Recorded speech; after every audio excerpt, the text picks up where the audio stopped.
The night I lost our baby, I was alone in a hospital room in Portland, watching fluorescent light flicker against white ceiling tiles, my phone face up on the blanket beside me.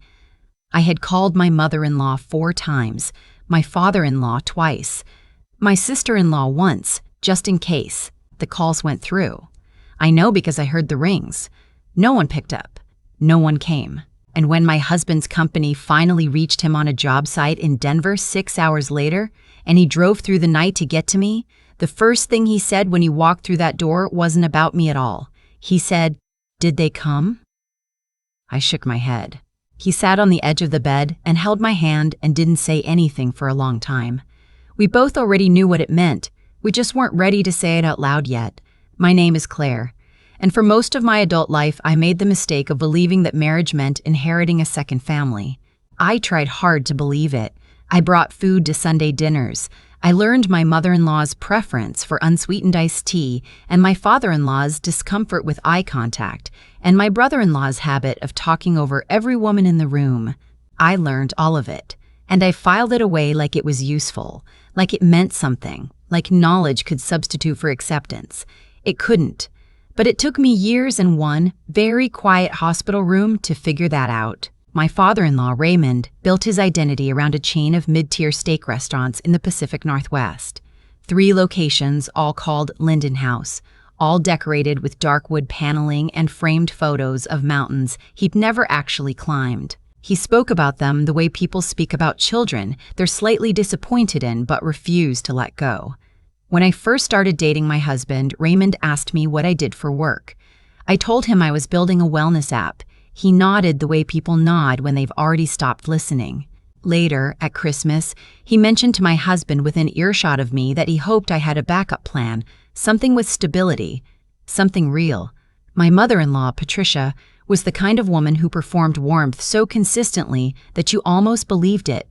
She sent birthday cards with handwritten notes. She asked about my work with the specific tone of someone who was waiting for you to finish talking. She was unfailingly polite in a way that left no room for honesty, and she used that politeness like a shield. If I ever felt dismissed or sidelined, she could point to the card she sent, the question she asked, the smile she gave. What more could you want? She never said it aloud. She didn't have to. My brother-in-law, Garrett, was 36 and certain about everything. He had inherited his father's belief that only physical things had real value: brick, mortar, land. He ran the operations side of Linden House and spoke about the restaurant business with the authority of someone who had never questioned whether he belonged in it. The year I launched my app, he told me at Thanksgiving dinner that wellness tech was a bubble, that nobody actually used health apps, that people wanted real experiences, not screens. He said it while scrolling on his phone. And then there was my sister-in-law, Becca, who was 28 and skilled at the kind of commentary that arrived disguised as concern. She would say things like, "I just worry about you, Claire, burning yourself out." Or, "I hope you and David are making time for each other, with how much you work." It was never cruel enough to confront. It was just constant, low-level static. My husband, David, was different from all of them. He had grown up in that house and somehow managed to leave it without carrying the worst of it. He believed in what I was building before I believed in it myself. He drove me to investor meetings and waited in the car. He cooked dinner on the nights I forgot to eat. He was the one who suggested we move our home office into the second bedroom so I had a real workspace. He was the reason I stayed connected to his family as long as I did. Because I loved him and I thought for a long time that they would eventually see me the way he did. They didn't. The miscarriage happened on a Tuesday in March. I was 11 weeks along. My husband was in Denver for a site inspection, a 2-day job that neither of us had wanted him to take, but the timing had seemed manageable at the time. By 9 that night, manageable had turned into terrifying, and I was in an ambulance trying to remember Patricia's phone number because my hands wouldn't stop shaking long enough to scroll correctly. I found it eventually. I called. She didn't answer. I called Raymond. I called Garrett. I sent Becca a text because by then I was in triage and couldn't hold the phone to my ear. None of them responded that night. Patricia texted the next morning. "So sorry, honey. Rough night for everyone." Raymond didn't reach out at all. Garrett sent a thumbs-up emoji 2 days later, which I have always believed was meant for a different conversation. Beckett called on Friday, nearly 4 days later, and spent most of the conversation telling me that she'd had a hard week too. David was there within 8 hours of learning what happened. He held my hand through every follow-up appointment. He cried in the car on the way home from the hospital and then wiped his face and walked into the house steady, because he knew I needed him steady. We didn't talk about his family much in those weeks. There wasn't anything useful to say. I think we both understood, without spelling it out, that something had ended. Not our marriage, not our hope for eventually trying again. Something else. A version of belonging I had been trying to construct for 6 years. I threw myself into work the way people do when grief has nowhere else to go. My co-founder Jordan had been running the product side while I recovered, and when I came back, she handed me 6 weeks of development updates and a cup of coffee and said, "Take your time." Everything held. Jordan had been my closest collaborator since we met at a hackathon in 2019. She was methodical where I was instinctive, steady where I ran hot, and she had the specific kind of loyalty that doesn't announce itself because it doesn't need to. She just showed up, consistently, every time. The app we built was called Roots. It was a mental wellness platform designed specifically for women navigating reproductive health, chronic stress, and what the industry called invisible illness. We built it because I couldn't find anything that spoke to the actual experience of being a woman whose body was doing something hard and whose life wasn't stopping for it. We built it in a rented co-working space with 3 contractors and a whiteboard covered in sticky notes. We built it while Raymond was telling people at dinner parties that apps weren't real businesses. By the end of our 2nd year, Roots had 200,000 active users. By the 3rd year, over 1 million. We closed a Series B that covered expansion into Canada and the UK.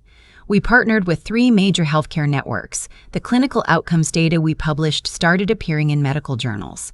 I was so deep inside the work that I barely tracked what was happening from the outside. But Jordan tracked it. She always did. The morning the acquisition offer landed, Jordan knocked on the door of my office, a real office by then, on the 8th floor of a building in downtown Portland with actual windows, and sat across from me with her laptop open and an expression I hadn't seen on her face before. Not quite excitement.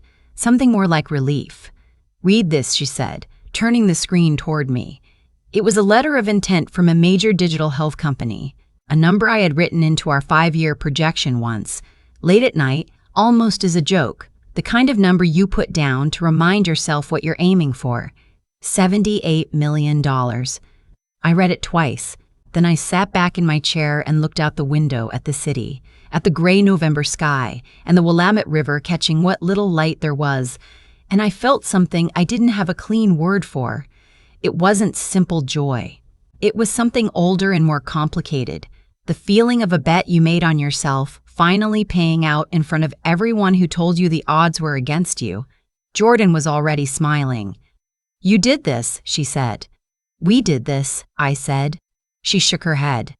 "No, you can take this one. You need it more than I do."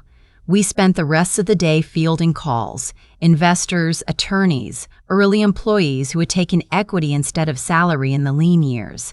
My husband called at noon and I could hear him trying not to cry, which made me cry, which we both agreed we would pretend hadn't happened. It was a good afternoon.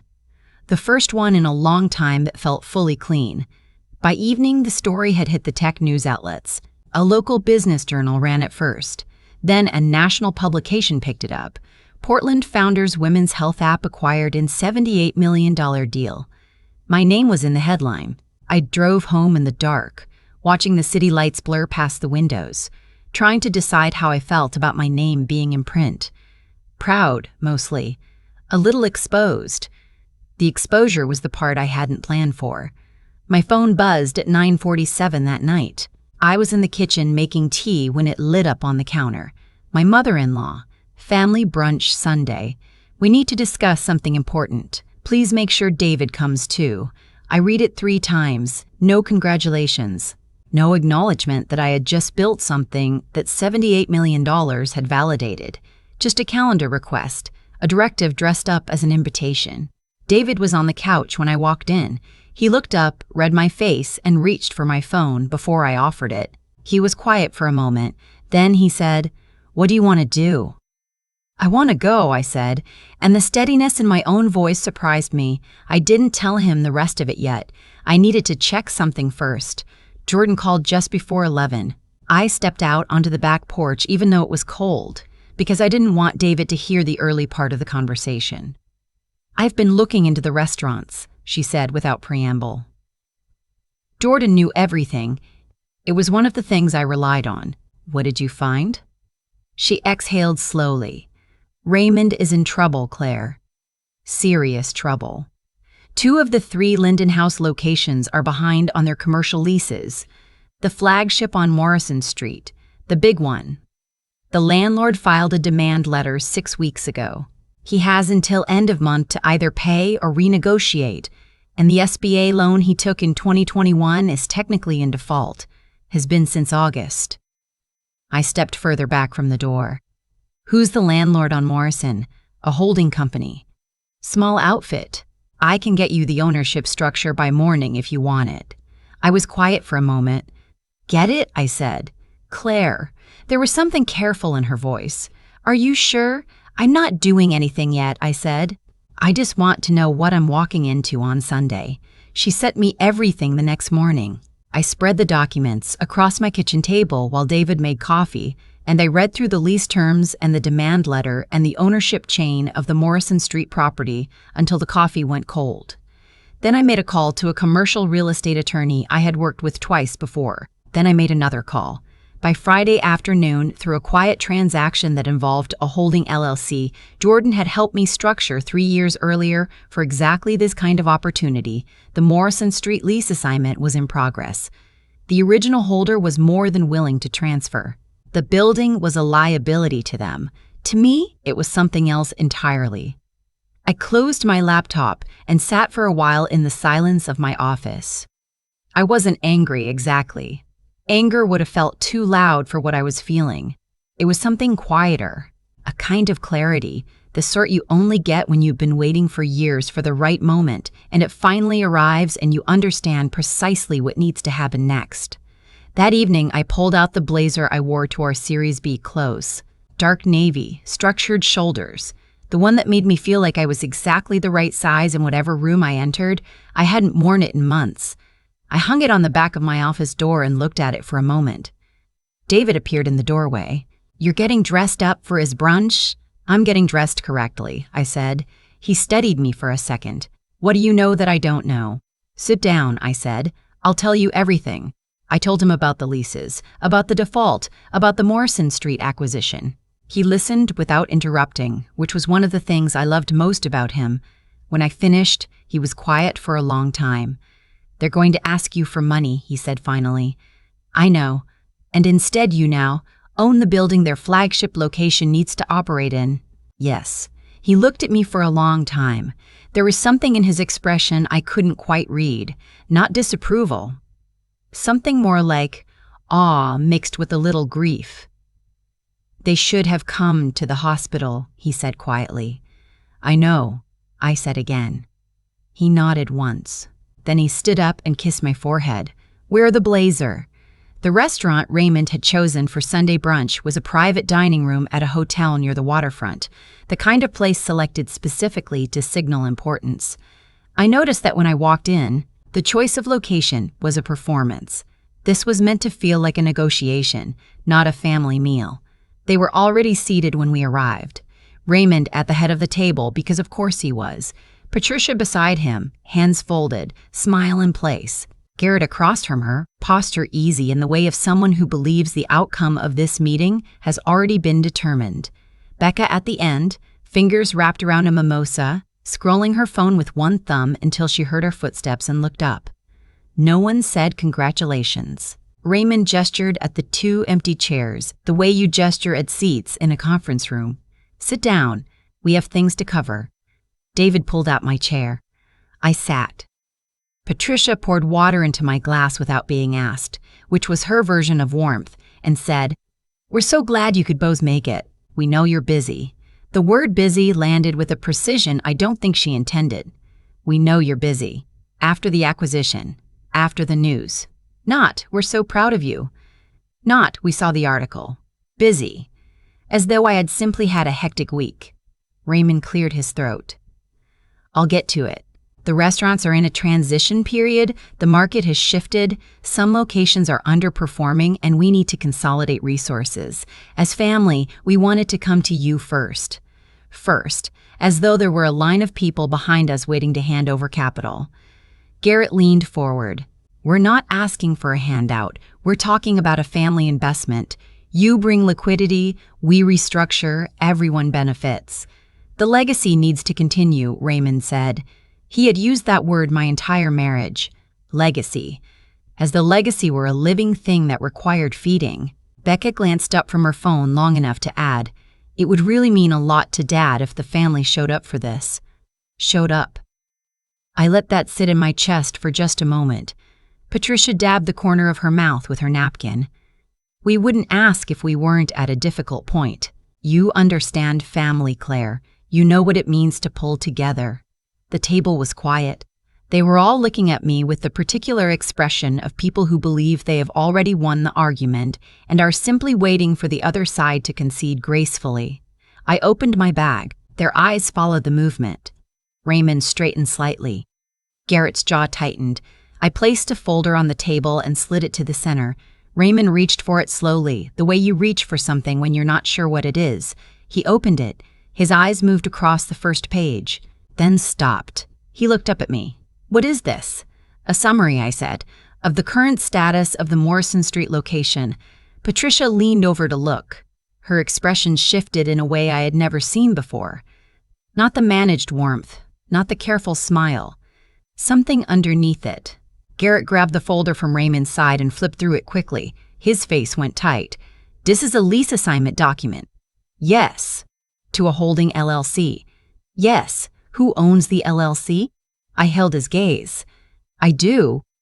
The silence that followed was complete. Even the ambient noise of the restaurant seemed to pull back from the table.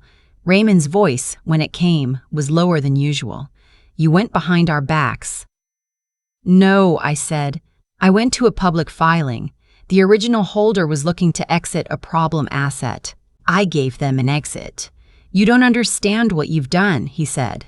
His composure was fracturing now, visible at the edges. I understand exactly what I've done, I said. The same thing I've always done. I found a problem and I solved it. I just didn't solve it in the direction you were expecting. Garrett pushed back from the table slightly. You're threatening us. You're using the building as leverage. I haven't threatened anything, I said. I haven't made a single demand. What I've done is ensure that whatever happens to that location goes through me. Which means if you want to continue operating there, we have options. You can negotiate a new lease at market rate. You can sell the business and I'll take the building as a separate asset. Or I can provide a structured buyout that covers your SBA obligation and gives you a clean exit. Raymond's hand came flat against the table. That is my life's work. The room contracted around that sentence. I looked at him then. Really looked at him, the way I had looked at my own father-in-law only twice before, both times when I was hoping to find something soft in him and failing.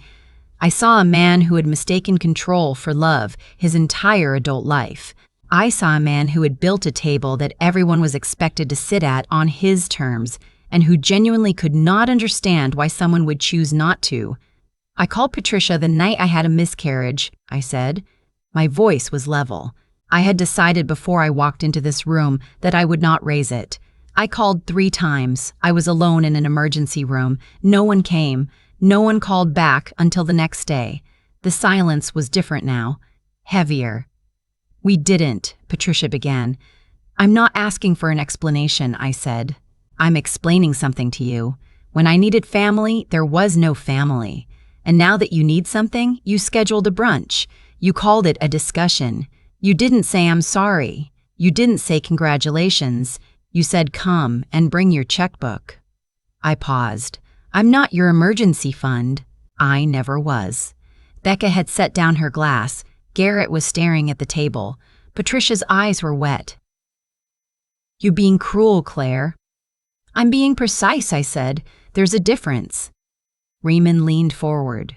His voice had dropped to something that was meant to sound like authority and came out sounding like desperation. If you walk away from this family, Don't expect David to follow you." David, who had been quiet the entire time, set down his water glass with a sound that was calm and final. "She's not walking away from anything," he said, "and I'd ask you to be very careful right now, Dad." Raymond looked at his son for a long moment and then looked away first. I pulled the second document from my bag and placed it on the table. A clean offer. Generous, actually. More generous than the situation required. "This is the buyout structure," I said. "It covers the SBA balance, clears the lease obligations, and gives you 6 months of transition time at the Morrison Street location. It's fair. The number is real. You can have your attorney review it." Raymond didn't touch it. "I don't want your money," he said. But his voice had lost the architecture it started with. "I know," I said. "You wanted mine. That's not the same thing." I gathered my bag. David stood up at exactly the same moment I did, which was the smallest and most important thing that happened that day. Jordan appeared in the doorway of the private dining room, right on cue, the way she had agreed to, holding a second copy of every document in a clearly labeled folder. She smiled at the table with the professional calm of someone who is prepared for every outcome. "If you have questions about the terms," she said, "please direct them to our office by email. We're happy to schedule a formal call." I looked at Patricia one last time. Her hands were in her lap. For a moment I thought she might say something, not a negotiation, something human, something that had been absent so long I had almost forgotten to hope for it. She didn't. I nodded once and walked out. David's hand found the small of my back in the hallway, steady and present. Behind us I heard Raymond's voice rise and then fall, and then the sound of a chair scraping. None of it reached me. Outside, the November air was clean and cold, and the river was visible at the end of the block, brown-gray under an overcast sky. I stood there for a moment and breathed. Jordan came through the door behind us and stood beside me. She didn't say anything right away, which was one of the things I appreciated most about her. "Proud of you," she said finally. "I didn't do anything dramatic in there," I said. "I know," she said. "That's the thing." David squeezed my hand. We walked to the car together. The weeks that followed were quieter than I expected. Raymond didn't respond to the buyout offer for 9 days. Then his attorney responded, and Jordan's attorney responded, and by the second week of December, the terms were agreed. The Morrison Street location transitioned out of Linden House operations by January. We leased the building to an independent restaurant group that had been looking for a flagship space for 2 years. The new tenants were young, enthusiastic, and had no opinion about my career choices. Garrett sent me one email, brief and impersonal, acknowledging the transaction. Becca posted something vague on social media about how the holidays were complicated this year. Patricia sent a Christmas card in her usual handwriting with a note that said she hoped David and I were well. The warmth was still there in the cursive. Still performed, still precise in what it left out. I put the card on the counter. I looked at it for a while. Then I filed it away and made coffee. The acquisition closed in February. Jordan and I stood in a glass-walled conference room in Seattle while attorneys slid paper across a table, and we initialed page after page. And when the last signature was done, the room broke into quiet applause from our team. My husband was there, standing behind me, and when I turned around, he was already holding a small bottle of champagne he had smuggled past the front desk in his coat pocket. He had been planning that for weeks.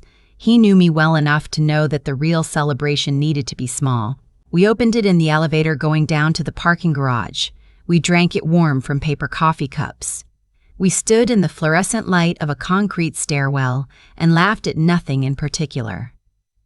I thought about the hospital room in March, the flickering light, the unanswered calls, the way silence can be an answer when you finally stop pretending it isn't. I had not destroyed anything. I understood that now. I had not set out to ruin Raymond's business or dismantle his legacy or prove a point. I had simply stopped participating in an arrangement that asked everything of me and returned nothing. The rest had followed naturally. You stop absorbing something and it finds its own level. The Roots platform was being integrated into the acquiring company's network over the next 18 months. I was staying on as a consultant through the transition. Jordan was taking 6 months off and then starting something new, which I already knew would be extraordinary because Jordan didn't do anything that wasn't. We had lunch together the week after close, at a diner near the old co-working space where we had started, and she asked me if I had any regrets about the way things went with my in-laws. I thought about it honestly. No, I said. I regret the years I spent trying to earn something they had already decided I wasn't going to get. She nodded. What changed? I stirred my coffee. Outside the window, Portland moved past in its usual gray January way, umbrellas and puddles and people walking fast. I stopped needing the apology, I said. I don't know exactly when it happened, but at some point I stopped waiting for them to see what David saw, and I just decided to be exactly what I already was, whether they recognized it or not. Jordan was quiet for a moment. Then she said, "That's the whole thing, isn't it? That's the whole story." "That's the whole story," I agreed. My husband asked me once, not long after everything settled, whether I wished any of it had gone differently, whether I would have changed something if I could go back. Not the in-laws, specifically. Everything. Whether I would have chosen a softer version of the years that brought us to where we were standing. I thought about the hospital room. I thought about the brunch, the folder on the table, the quiet hallway after. I thought about Jordan in a co-working space covered in sticky notes and David waiting in a car outside a pitch meeting. And the morning the acquisition letter arrived and what it felt like to look at a number and know without any ambiguity that I had made something real. "No," I said. "Not a single part of it." He smiled in the way he smiles when he already knew what I was going to say.